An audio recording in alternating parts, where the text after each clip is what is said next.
Puji Tuhan, kembali kita berjumpa kembali dalam embun pagi hari ini. Dan mari kita sama-sama membaca firman Tuhan dari Mazmur 23 ayat 1 sampai 6. Demikian firman Tuhan.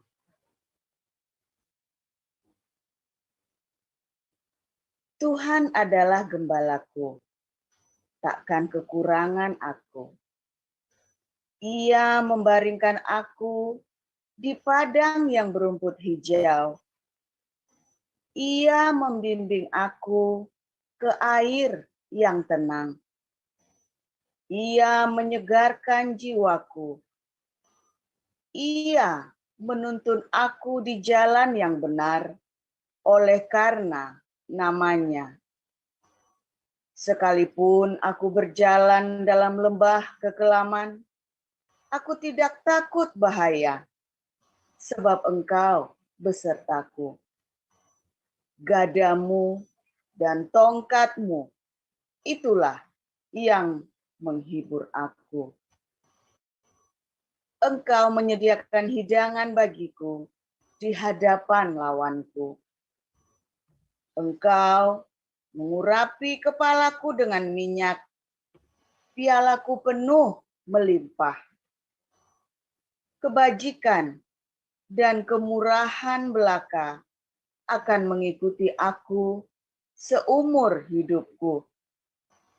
Dan aku akan diam dalam rumah Tuhan sepanjang masa. Demikian. Terima kasih, Bu. Silakan Ibu Sarma. Baik, shalom Pak Agus. Shalom, Bu. Saya akan membacakan firman Tuhan dari 2 Petrus 1 sampai 25. Beginilah firman Tuhan. Karena itu buanglah segala kejahatan, segala tipu muslihat dan segala macam kemunafikan, kedengkian dan fitnah. Dan jadilah sama seperti bayi yang baru lahir, yang selalu ingin akan air susu yang murni dan yang rohani, supaya olehnya kamu bertumbuh dan beroleh keselamatan, jika kamu benar-benar telah mengecap kebaikan Tuhan. Dan datanglah kepadanya, batu yang hidup itu, yang memang dibuang oleh manusia, tetapi yang dipilih dan dihormat di hadirat Allah. Dan biarlah kamu juga dipergunakan sebagai batu hidup untuk pembangunan suatu rumah rohani bagi suatu imamat kudus, untuk mempersembahkan persembahan rohani yang karena Yesus Kristus berkenan kepada Allah. Sebab ada tertulis dalam kitab suci, sesungguhnya aku meletakkan di Sion sebuah batu yang terpilih, sebuah batu penjuru yang mahal, dan siapa yang percaya kepadanya tidak akan dipermalukan. Karena itu bagi kamu yang percaya, ia mahal, tetapi bagi mereka yang tidak percaya, batu yang telah dibuang oleh tukang-tukang bangunan telah menjadi batu penjuru, juga telah menjadi batu sentuhan dan suatu batu sandungan. Mereka tersandung padanya, karena mereka tidak taat kepada firman Allah, dan untuk itu mereka juga telah disediakan. Tetapi kamulah bangsa yang terpilih, imamat yang rajani, bangsa yang kudus, umat kepunyaan Allah sendiri, supaya kamu memberitakan perbuatan-perbuatan yang besar dari Dia yang telah memanggil kamu keluar dari kegelapan kepada terangnya yang ajaib. Kamu yang dahulu bukan umat Allah, tetapi yang sekarang telah menjadi umatnya, yang dahulu tidak dikasihani, tetapi yang sekarang telah beroleh belas kasihan. Saudara-saudaraku yang kekasih, aku menasihati kamu, supaya sebagai pendatang dan perantau, kamu menjauhkan diri dari keinginan-keinginan daging yang berjuang melawan jiwa. Milikilah cara hidup yang baik di tengah-tengah bangsa-bangsa bukan Yahudi, supaya apabila mereka memfitnah kamu sebagai orang durjana, mereka dapat melihatnya dari perbuatan-perbuatanmu yang baik dan memuliakan Allah pada hari Ia melawat mereka. Tunduklah karena Allah kepada semua lembaga manusia, baik kepada raja sebagai pemegang kekuasaan yang tertinggi, maupun kepada wali-wali yang diutusnya untuk menghukum orang-orang yang berbuat jahat dan menghormati orang-orang yang berbuat baik. Sebab inilah kehendak Allah, yaitu supaya dengan berbuat baik kamu membungkamkan kepicikan orang-orang yang bodoh. Hiduplah sebagai orang merdeka dan bukan seperti mereka yang menyalahgunakan kemerdekaan itu untuk menyelubungi kejahatan-kejahatan mereka, tetapi hiduplah sebagai hamba Allah.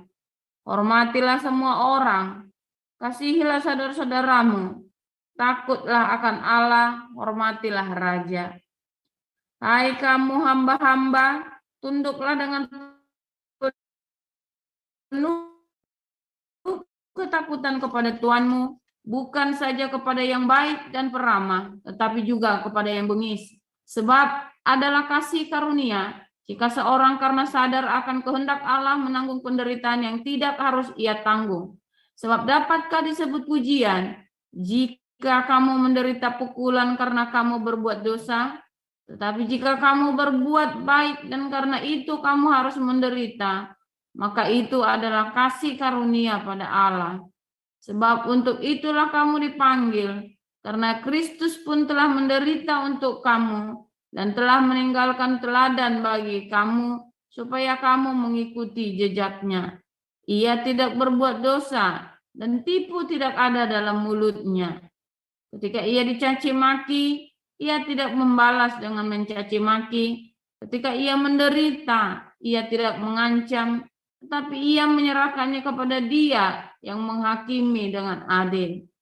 Ia sendiri telah memikul dosa kita di dalam tubuhnya di kayu salib, supaya kita yang telah mati terhadap dosa hidup untuk kebenaran.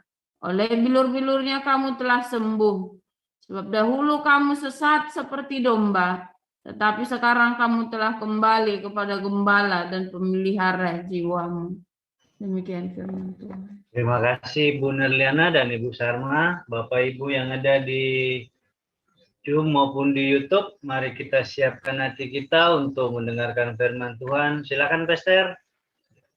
Iya, haleluya, luar biasa. Tuhan Yesus sangat baik buat kita semua ketika kita jadi orang-orang yang tidak berretorika, ya, maka di situ akan ada rema, dan itulah yang akan menuntun Anda, ya. Dan kalau Anda melihat, ya, Anda tidak akan pernah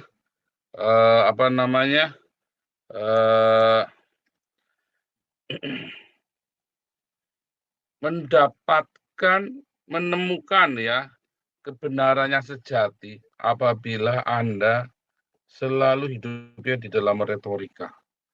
Kenapa ketika Anda retorika, Anda nggak bisa mendapatkan kebenaran sejati? Ya karena Anda berretorika, ya Anda dapatnya retorika.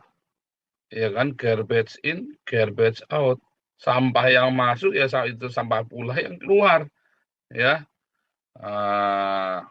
Kalau Anda belajar untuk tidak berretorika, maka engkau akan menemukan Tuhan yang sejati. Kalau engkau hidupnya dalam retorika, maka engkau akan menemukan Tuhan yang retorika. Itulah hukumnya seperti itu. Anda mau terima mau enggak, itulah kenyataannya. Anda mau terima mau enggak, itulah yang terjadi. Ya, Anda mau memaksa pun, oh enggak begitu. Ya pokoknya coba saja kalau Anda percaya. Kan gampang kan? Semua kan bisa dicoba. Nah, kalau saya udah tak coba. Ya. Maka dari itu, ya, ketika saya mengatakan Tuhan adalah gembalaku, oh tak coba, saudara. Ya. Saudara berani ngomong Tuhan gembalaku, tinggal Anda memutuskan Anda mau jadi kambing apa jadi domba. Kalau dia adalah gembala kita, oh saya manusia apa? Oh manusia lebih kejam. Ya. Manusia itu lebih jahat. Ya. Makanya Tuhan kasih ilustrasi tentang Raja Wali, kasih ilustrasi tentang domba, kasih ilustrasi tentang merpati. Allah memperkenalkan karakter-karakter mereka yang jauh lebih mulia daripada manusia. Ya kan? Oh, binatang kok lebih mulia daripada manusia? Iya. Tidak ada binatang yang menyia-nyiakan nyawa binatang lain. Ya kan? Kemarin kita sudah bahas. Manusia itu seringkali menyia-nyiakan nyawa makhluk lain atau bahkan nyawa sesamanya sendiri. Disia-siakan. Justru manusia itu akan menjadi lebih jahat, lebih buruk daripada binatang, ya, ketika manusia tidak mengenal Tuhan Yesus, tidak mengenal kasih. Apakah harus selalu mengenal? Oh, enggak. Tetapi orang-orang yang tidak mau mengampuni itu lebih buruk daripada binatang. Seringkali binatang justru lebih mudah mengampuni. Anda gebukin anjing Anda tetap mengampuni, nggak kepahitan sama Anda itu anjingmu itu loh. Ya kan? Anjingmu itu digebuki gitu ya. Terus Anda tetap kasih makan, dia nggak kepahitan sama kamu. Tapi kalau Anda nggak kasih makan ya hanya kamu digebuki sama anjingmu itu ya. Coba kamu punya anak, kamu gebuki anakmu kepahitan, saudara. Paling bisa bunuh orang tuanya ya. Kadang-kadang mau dibeliin motor nggak dikasih. Ya, dan seterusnya sih kita nggak membahas hari itu ya hari ini. Tetapi saya lagi cerita kepada Anda bagaimana orang-orang yang benar-benar tahu bahwa Tuhan adalah gembala. Anda mau jadi kambing, diruduklah. Ya, mana kambing bisa digembalakan? Nggak bisa. Kambing ya diumbar, tempat sampah. Ya kan? Sampai kata rumah tadi kita bahas tentang kambing sama domba tadi sepanjang jalan sama Pak HW sama ini ya sama Pak Edi, Pak HW, Pak Yus kita sering bahas tentang domba sama kambing itu ya. Kambing itu jahat loh. Ya, bisa nyeruduk, dia bisa makan sampah, dia makan segala macam. Ya kan? Dia bisa ada tiba-tiba ada di atas pohon, ada di atas rumah, karu-karuan. Tetapi kalau kita menjadi di dalam ladang penggembalaan, ya, kawanan domba penggembalaan, maka kita akan hidup di dalam kawanan domba itu dengan kesetiaan. Enggak lari-lari, ada satu yang lari dicari sama Tuhan Yesus. Jadi kalau kapan-kapan kita cerita, kenapa Tuhan Yesus cari yang satu yang 99 ditinggal, ya Lukas 15 ayat 1-7. Ya kan, domba yang hilang, yang 99 yang tinggal, yang satu dicari. Kenapa harus ditinggal? Kenapa Tuhan percaya satu yang 99 tinggal? Itu ya. Satu hilang, 99 tinggal. Ya. Intinya karena yang 99 itu tinggal dalam kawanan. Akan aman. Ya. Tinggal di dalam kawanan. Nah, Anda harus tinggal di dalam kawanan. Nah, beberapa orang senang menyendiri. Saya sangat sedih ya ketika ada beberapa teman yang maunya menyendiri. Nggak bisa, nggak mau bergabung. Ya, karena saya tahu ketika Anda bersentuhan dengan orang lain, akan terjadi gesekan. Tetapi disitulah, ya, di dalam gesekan itulah, sebetulnya Anda akan didewasakan. Mungkin pertama Anda akan kaget dengan gesekan itu. Tapi kalau Anda mau tetap menunjukkan kebajikan, menunjukkan kemurahan hati, ya kalau orangnya sudah berkhianat ya mau gimana, udah nyebrang ke musuh kita susah ya. Anda mau menunjukkan kemurahan hati kepada orang yang sudah nyebrang musuh, salah-salah Anda ditusuknya pula benar-benar ya kan. Nah itu memang repot, makanya kita susah. Kalau ada orang sudah nyebrang ke musuh kita susah. Tapi selama orang itu masih dalam kawan kita, ya kalau ribut itu salah paham, saudara. Jangan diperbesar. Tapi kalau itu sudah nyebrang ke musuh ya memang susah. Makanya kan di 2 Yohanes 1:9 itu bilang jangan kasih salam lagi. Kalau di sini musuh, udah terang-terangan memusuhi bersama dengan musuh. Nah, kalau masih di dalam itu, dalam kawanan domba itu ya namanya, kalau orang, Anda gesekan domba, berantem sama domba, tanduk-tandukan begitu kan, itu namanya di dalam kawanan domba, saudara. Ya. Tetapi begitu domba ini lalu pergi ke sarang serigala, lalu dia acak serigala itu datang untuk ngacak-acak 99 domba ini, yang ada dalam kawanan ini, wah itu harus diusir. Jangan dikasih salam.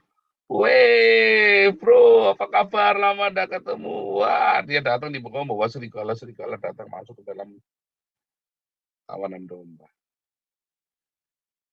Oh, suara kurang keras ya, saya lupa sebentar.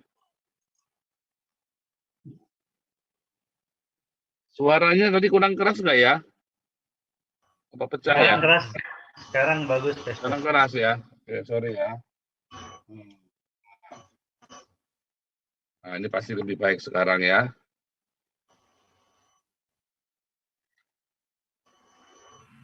Ya, oke. Sekarang lebih jelas ya. Lebih bagus ya. Nggak pecah ya. Bagus, bagus, Pastor.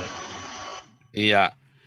Jadi kawanan domba itu, saudara, jangan sampai kawanan domba itu nyebrang ke musuh. Kalau sudah ke musuh, Anda bukan kawanan dalam domba itu lagi. Kalau Anda di dalam kawanannya 99 ekor itu, kita baca aja deh ya. Lukas 15 saya baca sekali lagi deh. Siapa bisa tolong bacakan? Lukas 15 ayat 1 sampai 7. Lukas 15 ayat 1 sampai 7. Ada yang ready untuk membacakan? Pak David mungkin ready? Sebentar. Pak Mulia aja nih ya ready ya. Pak Mulia. 3 rakaat nggak nih Pak Mulia? Silakan Pak Mulia, Lukas 15 ayat 1 sampai 7. Lukas 15 ayat 1 sampai 7.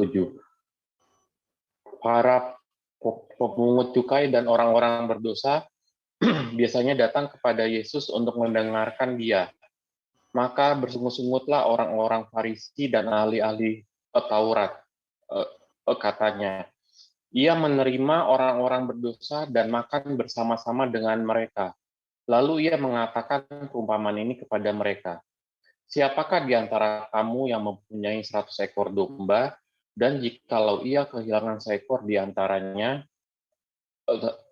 tidak meninggalkan yang 99 ekor di padang gurun dan pergi mencari yang sesat itu sampai ia menemukannya, dan kalau ia telah menemukannya, ia meletakkannya di atas bahunya dengan gembira. Dan setibanya di rumah, ia memanggil sahabat-sahabat dan tetangganya serta berkata kepada mereka, bersukacitalah bersama-sama dengan aku, sebab dombaku yang hilang itu telah kutemukan. Aku berkata kepadamu, demikian juga akan ada sukacita di sorga karena satu orang berdosa yang bertobat, lebih daripada sukacita karena 99 orang benar yang tidak memerlukan pertobatan. Demikian Ya, firman Tuhan. oke, luar biasa ya, luar biasa. Kalau Anda melihat ya, mengapa si gembala ini berani meninggalkan yang 99 ekor? Karena 99 ekor ada di dalam kawanan, tidak di tempat yang aman, di tempat yang benar, dan jauh dari jauh dari kejahatan. Tapi dia akan cari yang satu. Kenapa? Yang satu tuh biasanya di tempat yang bahaya. Dia harus cari sampai dapat. Kalau yang 99 ekor ini ada di dalam kawanan penggembalaan, maka si jahat pun ya akan lebih sulit. Ya karena domba-domba ini kan mereka kan bergerombol begitu kan. Si jahat ini nggak bisa sembarangan masuk, saudara. Dia akan mengembik rame-rame juga. Dan pasti didengar sama gembala aja. Karena dia akan mengembik rame-rame teriak. Makanya di dalam komunitas yang seperti ini, ketika kita saling mendoakan bersama-sama, jawaban doa itu menjadi lebih. Anda nggak punya iman, ternyata orang ini punya iman. Orang ini nggak punya iman, yang lain punya iman. Beberapa orang ini punya iman ketika mendoakannya. Makanya doanya kan dibacakan kan, supaya yang lain mendengar dan mengaminkan, iya pasti terjadi Tuhan. Kan begitu kan? Ketika Anda mendengarkan doa itu dibacakan kan saling mengaminkan. Doa itu yang di YouTube juga mengaminkan. Ada 3.000 orang mengaminkan. Mungkin 3.000 orang yang percaya hanya 100, ya tetap kan ada yang percaya, tetap banyak. Makanya banyak orang mengalami terobosan di embun pagi ini. Apakah doanya saya? Ya bukan. Doanya kita semua. Itulah kawanan yang 99 itu. Nah yang satu yang minggir ini ya itu tadi. Orang-orang yang menyendiri. Wah itu mudah diterkam itu. Orang-orang yang kepahitan, nggak mau kumpul lagi, sakit hati. Ya mungkin terkucil. Nah makanya kita samperin satu-satu. Jangan sendirian. Kesambet luntar. Kan begitu bahasanya kan begitu kan. Jangan sendirian loh. Kumpul sama yang lain. Tapi di dalam kumpul bisa nggak mereka saling bertengkar? Ya bisa. Bisa. Tetap ada masalah, ada. Tetap ada kasus, ya ada tetap. Makanya saya selalu berkata, ya jangan sampai ruwet polisi segala macam lah kalau ada kasus-kasus begitu. Kita difitnah di apa, ya sudahlah. Yang penting kita klarifikasi yang jelas ini kejadiannya. Orang nggak percaya sudah. Orang yang lain juga tahu kok. Ya kan? Dan kita nggak pernah tinggalin orang, kecuali orang itu mengkhianati kita atau memfitnah kita. Lah kita mau apa? Kita mesti klarifikasi. Atau orang mau meres kita, ya nggak mau. Ya, jangan. Ya, saya dari kecil kalau ada orang malak saya nggak mau ya. Pak, tapi kan kalau disuruh berjalan 1 mil kan sudah, itu kan jalan 1 mil, berjalannya 2 mil, bukan minta duit kan. Kalau ada orang minta uang 1 dinar, berikanlah 2 dinar, nggak ada Tuhan Yesus ngajarin begitu. Makanya kalau ada orang minta uang sama saya, nggak mau tak kasih. Tapi kalau ada orang jalan sama saya, minta berjalan ditemani sampai 2 mil, ya saya ikut jalan. Kalau ada orang minta jubahmu, berikan bajumu. Artinya dia memang lagi membutuhkan, kasihkan sekalian. Tapi kalau minta uang ya jangan. Ya jangan jadi kasih. Ya, kalau ada orang yang malakin Anda ya jangan dikasih. Kalau ada orang minta uang anaknya bayar di sekolah, tapi nggak mau kasih nomor rekening sekolahnya, tapi maunya Anda kasih duitnya ke dia tunai, ya jangan dikasih, jangan pernah dikasih. Biasanya akhirnya bablas. 99% bablas, salah 1% ya memang, tapi bablas, mendingan jangan. Nasib kita baik lagi dalam kawanan domba. Kawanan domba bisa saja terjadi banyak masalah. Tapi dia tetap dalam kawanan, jangan takut. Karena gesekan-gesekan itu akan membuat Anda menjadi semakin erat. Gesekan-gesekan itu membuat Anda saling kenal. Bukan terus Anda jadi jaga jarak, bukan. Tetapi Anda menjaga hati masing-masing. Makanya ketika lagi berantem di antara gitu, Anda jangan terus memaki dia habis-habisan, memusuhi dia, jangan. Ya. Beda kalau dia sudah berkhianat, nyebrang ke musuh, dia bawa serigala masuk ke dalam kawanan domba. Ya dihalau, ya jangan sampai. Kepukin, ya kan, kepukin kalau udah begitu. Nah, tapi kalau selama dia masih, makanya saya selalu bilang ya, selama dia belum nyebrang ke orang Islam, dia mau ngomong apa ya paling buat kita buat bercandaan di sini. Tapi kalau sudah nyebrang ke orang Islam, oh sudah, saya marah justru karena orang-orang ini nyebrang kepada orang Islam, meminta tolong kepada orang Islam buat nyerang kita. Komunitasnya Anda dan saya ini, komunitas kita ini, kawanan domba ini. Makanya saya marah sekali, saudara. Saya marah sekali, sangat marah. Ya. Bukan karena kamu menjelek-jelek, kamu jelek-jelek sama ini malah buat bercanda kita sama-sama itu. Uji hati-hati paling suka ngeledek-ledek gitu. Iya kan? Cuma buat bercandaan. Tapi begitu kamu nyebrang ke musuh, Anda bawa serigala itu masuk ke dalam kawanan itu bahaya. Buat penatua kita, bahaya. Buat orang-orang yang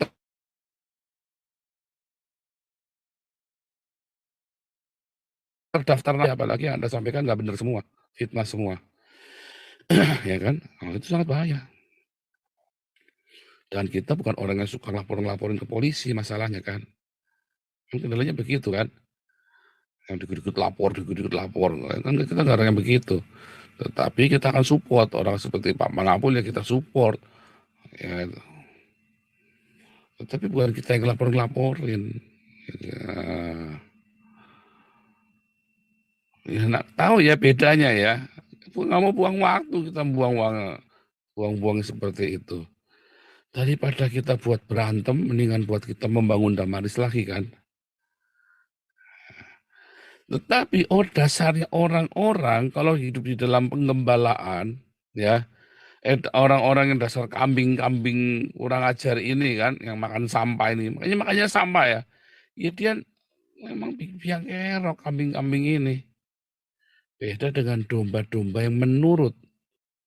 Ya, kalau bilang kambing-kambing ini kan saling menanduk dan menyerang kan. Tapi kalau domba-domba ini, saya nggak berkata bahwa Anda semua harus penurut-penurut yang yes. Enggak. Tetapi yang dimaksud adalah Anda saling melindungi satu sama lain. Tetapi bukan menghasut, beda. Di dalam kawanan domba, kalau Anda tidak bersatu, tapi malah Anda saling menghasut untuk menghancurkan komunitas itu, ya, Anda kan hancur tuh. Kita ini kan komunitas ini, kita ini sebuah komunitas, kita lah gereja, kita di gereja ya. Secara rohani, Anda dan saya, kita berkumpul pagi ini adalah gereja, kitalah kawanan domba penggembalaan. Ya, tetapi secara organisatoris, gereja Hagios Internasional terdaftar, kita gereja resmi, ya, kita gereja resmi. Kan ada rekeningnya itu kan, Anda bisa lihat rekening kita. Kalau nggak resmi nggak bisa buka rekening atas nama Hagios Internasional, ya kan? Double A ya, Hagios Internasional, double A. Tetapi secara rohaniah kitalah penggembalaan, kitalah gereja, kitalah imamat yang rajani. Ya, kitalah gereja, itulah kawan penggembalaan, jangan aku tinggalkan. Tetapi masalahnya kamu di dalam kawanan penggembalaan, gembala upahan atau gembala beneran. Gembala yang cuman mau ngulitin bulunya kamu dan mau makan sate domba saja. Apa gembala yang benar-benar mau merawat dan menuntun kalian kepada jalan kebenaran, menuntun kalian kepada air yang tenang, menuntun kalian kepada rumput yang hijau, bahkan di lembah kekelaman dia mau. Nah, itulah Tuhan Yesus. Tetapi Tuhan Yesus memberikan mandat itu kepada orang-orang seperti Petrus, gembalakanlah domba-dombaku. Nah, Anda mau masuk di dalam ladang penggembalaan, kawanan gembala yang mana nih? Yang nggak berani ngotbahin Matius 25 ayat 46. Oh, hati-hati, nanti Anda cuma jadi sate domba. Kalau Anda, gembala Anda tidak pernah khotbah Matius 25 ayat 46, hati-hati, Anda sedang digiring menjadi sate domba dan bulumu cuma dibuluin saja, diambil bulunya dan Anda kurus. Akhirnya Anda masuk di dalam kebinasaan. Ya, sesat di dalam kawanan, sesat berjemaah. Dia kan masuk lembah kekelaman berjemaah enggak keluar-keluar. Bingung kan coba. Kayak apa tuh rapture rame-rame, pindah ke alam yang nggak jelas. Tapi kalau Anda masuk ke dalam gembala-gembala yang mengajarkan semua kebenaran, ya, yang mengajarkan segala kebenaran tanpa ditutupi, berani nggak Anda ikuti gembala-gembala seperti ini? Masalahnya kan Anda juga pengen numpang populer kan? Masalahnya kan Anda juga nggak seneng kan kalau ada orang lebih populer dari Anda. Nah itu repotnya kan begitu. Anda tidak berpikir bahwa kita semua ya adalah kawanan domba dari Gembala Agung kita Yesus Kristus. Anda berpikir ya bahwa yang namanya gembala itu adalah pemimpin yang seperti raja. Enggak, saudara. Para gembala ini adalah pelayan. Tetapi Anda memperlakukan para gembala ini sebagai raja. Mereka pemimpin, tetapi bukan raja dengan yang Anda kemudian manjakan dengan kemewahan, ya kan? Dan Anda berpikir bahwa kemewahan yang didapatkan oleh pendeta-pendeta ini adalah wajar, Tuhan memberkati dia. Enggak. Kalau Anda sudah berdiakonia dengan rajin, jemaat semua sudah berdiakonia dengan rajin, maka Anda otomatis hidup dalam kelimpahan kayak orang-orang di Eropa. Ya susah. Masa Anda mau disuruh melarat lagi orang Eropa? Mereka sudah hidupnya udah makmur. Beda kasusnya. Tetapi kalau sebentar di lingkungan banyak orang-orang miskin yang karena mereka memang tidak beruntung, oh ya jangan Anda bermewah-mewah. Jangan. Nah, yang berikutnya kawanan domba, ya. Tadi saya katakan mengembik bersama-sama ketika ada bahaya. Artinya di dalam doa yang saling mendukung tadi itu, Anda minta jadi Tuhan tolong, Tuhan tolong, Tuhan tolong, tanpa Anda harus gigit, tanpa Anda harus berperang. Gembala itu akan lari untuk membelamu. Kawanan domba ini mendoakan ketika kita masing-masing ada masalah. Saling mendoakan satu sama lain. Waktu doa diaminkan. Nah, maka kawanan domba ini akan menjadi kawanan domba yang sangat solid, saudara. Dan akan menjadi berkat. Kawanan ini menjadi berkat. Ya, makanya jangan lepas dari perhimpunan ya. Namanya perhimpunan itu tempat Anda belajar berkomunitas seperti ini. Apakah harus ketemu? Ya enggak, kita semua zamannya teknologi. Saatnya ketemu ya ketemu ya, kayak tadi siang saya fellowship ya, tadi minta maaf yang kelas evangelis hari Senin saya saya tidak mengajar karena saya penting ya fellowship dengan Pak HW ini penting sekali.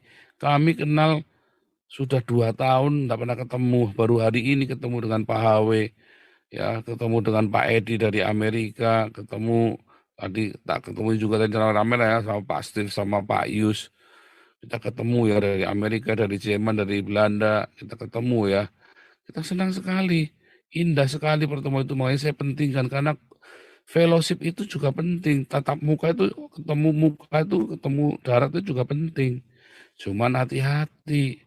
Jangan sampai Anda diporotin duitnya. Janji ketemu, pada diporotin duitnya. Hati-hati, saudara. Anda juga jangan mengharapkan uangnya orang lain. Anda harapkan Tuhan saja. Ya, selalu ingat ya, ini media sosial, apa saja bisa terjadi. Saya selalu mengingatkan Anda ya, Anda jangan main-main ya, ini media sosial. Hati-hati. Anda ketemu orang, Anda sembarang-sembarang kenalin diri, ya, hati-hati. Tetapi kalau apabila komunitas itu jelas, ya, makanya saya bilang sama Pak Alex kemarin ya, Pak Alex, coba mulai merintis persekutuan doa ini kalau masa corona sudah selesai, ya coba merintis persekutuan doa. Hari ini tadi ada yang dibaptis ya, kemarin ya, di Bogor ada yang dibaptis ya oleh salah satu alumni kelas evangelis dibaptis. Tadi saya minta tolong Bu Vivin juga untuk menghadirinya untuk jadi saksi kan. Nah, luar biasa ya komunitas kita ini berbuah ya. Kan nggak harus saya, tapi kan yang orang-orang kita muridkan ini berbuah. Itu penting. Nah, itulah kawanan domba. Nah, sekarang kalau ada yang kedukaan atau sakit, maka kawanan domba ini yang saling melindungi kan? Ya kan? Kawanan domba ini yang saling melindungi, saling menjaga. Oh, siapa ya yang udah lama nggak ikut embun pagi ya? Makanya itu saya senang ya ada teman-teman yang rajin mencatat orang yang hadir di embun pagi. Saya sampai gumun-gumun sendiri. Ya ampun, teliti sekali. Tapi itulah karunia-karunia di dalam kawanan domba itu yang aneh-aneh begitu. Tapi yang justru kita jadi ngerti, oh siapa yang sudah lama nggak hadir, siapa yang kan begitu kan. Nah, kalau ketemunya Anda harus siap-siap. Oh, pokoknya jangan sembarangan kasih duit ya. Makanya saya bilang ya, diakonia itu adalah kasih makan, kasih pakaian, kasih tumpangan, bukan kasih uang loh. Kawanan domba itu penting, ya. Kawanan domba itu penting supaya Anda apimu tetap membara di dalam tuh. Rema itu jangan sirna begitu saja. Rema itu mengumpul, ya. Anda saling menguatkan, saling berbagi rema satu sama lain. Penting, saudara. Dan kalau Anda kebetulan dapat jadwal sharing di Embun Pagi ini, Anda sharing itu bukan khotbah, tetapi Anda share pengalamanmu dengan rema yang kamu dapatkan. Nggak usah pusing dengan homiletika, teori ini, nggak perlu. Anda punya rema apa, ya Anda sharekan, Anda punya pengalaman apa dengan rema tersebut. Gunakan seperti itu, ya kan? Maka dari itu saudara kita balik. Kawanan domba ini, ya. Ayo berbuatlah kebajikan. Karena ketika Anda difitnah, ketika Anda disebut orang berusaha mencelakai Anda, maka kebenaranmu, ya kan, baju sirahmu itu yang akan melindungimu. Ya, baju sirah di kayu sune, righteousness atau sadek. Ya, baju sirah kebenaranmu itu. Apakah sadek? Balik lagi sadek itu nanti akhirnya jadi sedekah. Diakoniamu rajin tutup kuping orang mau itu maksudnya apa sih orang itu nyerang-nyerang kita? Nggak usah dipikir saudara. Oke Anda fokus diakonia. Dia kan nyerang saya. Dia kan nyerang komunitas kita. Nggak usah dipikir. Nyatanya dia nggak bisa bikin seperti kita kok. Coba kalau ditanya emang kamu ada bisa bikin seperti gerombolannya kita enggak? Nol. Ya, jangan-jangan sudah pernah nyoba juga tapi gagal, makanya nggak mau cerita-cerita pamer malu. Kan simpel sekali kan? Kalau kamu bilang komunitas kita salah, kenapa kamu nggak mau bikin sendiri? Kan simpel. Makanya lakukan kebenaran itu kita lakukan dengan sungguh-sungguh. Orang itu kan bungkam, saudara. Mau jawab apa coba? Kamu ngoceh-ngoceh merem-merem, kamu udah bisa bikin kayak kita belum? Simpel kan? Makanya kemarin daripada kita ribut, mendingan beli ambulan 2 kan. Sudah beli ambulan udah dibayar, tinggal jadi. Kalau beli ambulan itu di mana-mana pesan, tanya Bu Vivin karena kita pesannya lewat Bu Vivin yang udah dibayar itu ya. Udah dibayar itu pesannya sama Bu Vivin itu sama udah dibayar tuh ambulannya 2 ya, nggak main-main, nggak bohong-bohongan. Memang lah pesan. Ya kalau kapalnya nanti, kalau mau beli rumah sakit sekali nanti bertahap. Cita-cita yang besar, saya mau jadi apa? Saya mau jadi presiden, ya nanti jadi ketua RT dulu. Jokowi aja nggak langsung ceprot langsung jadi presiden, ya jadi wali kota dulu, jadi gubernur dulu, pelan-pelan tinggal cepet apa lama, pokoknya ada tahapannya. Nggak ada ujuk-ujuk, ya tiba-tiba Alengso saya mau jadi Perdana Menteri Belanda, ujuk-ujuk dia nyalon sekarang. Kamu siapa? Saya Alengso.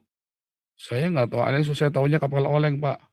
Begitu kan sama Perdana ininya kan partainya bilang, oh adanya sini kapal oleng, Pak. Nggak ada Alengso, Pak. Oh, so oleng dong. Nah, kalau so oleng kan begitu kan ini kan. Iya. Semua ada prosesnya. Dan Anda nggak perlu kejang-kejang kalau ada orang kritik Anda gitu ya biarin saja. Yang penting Anda konsisten. Tetap ya. Makanya supaya kesalehan kita tetap nyata, ya Anda ya dah nyumbang ke Damari supaya tambah luar biasa.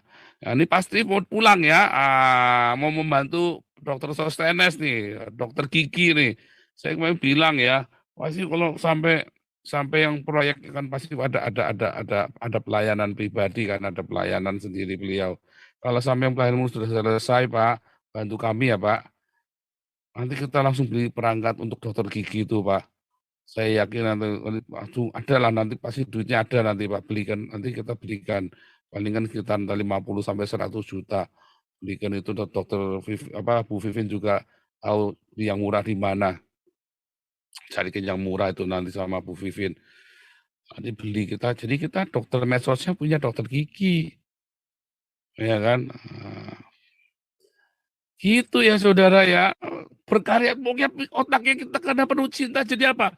Berkarya terus. Nah, untuk berkarya butuh duit, saudara. Duitnya bukan buat saya ya. Duitnya bukan buat saya.